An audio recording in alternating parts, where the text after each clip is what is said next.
Hi guys! Welcome back to my YouTube channel. So today's video po ay gagawa po tayo ng simplest ways cooking. Kung ano lang po yung makikita nyo sa kusina. So ang mayroon lang po ako dito is potato and carrots. At siyempre yung garlic and onion at minced meat. Yung itong minced meat po ito yung natira po kahapon kasi nagluto po ako ng ano ba niluto ko ako?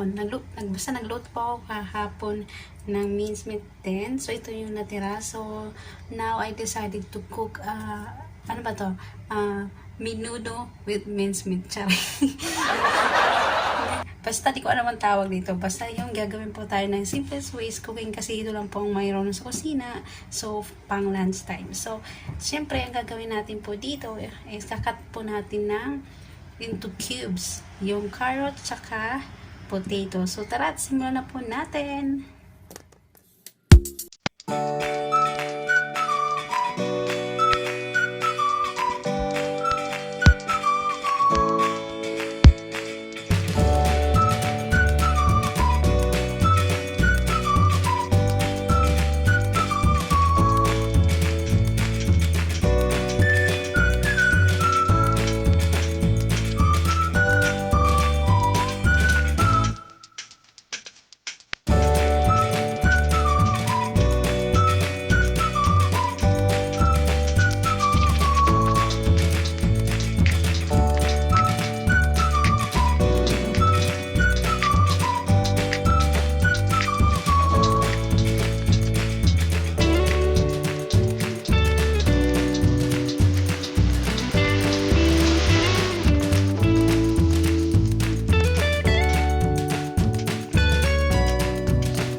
Ayan. So, budget lang po ito. Kung sa Pilipinas tayo, pwede tayo makabili ng minced meat ng mga 1/4 siguro. Ayan. And then, pwede tayo makabili ng 2 pirasong carrot o 2 pirasong potato and isang carrot. So, syempre, yung bawang and sibuyas, hindi naman pwede natin kalimutan dahil ito yung pinakauna nating ingredient dahil ito yung pagsusutay natin. So, tara na!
A few moments later.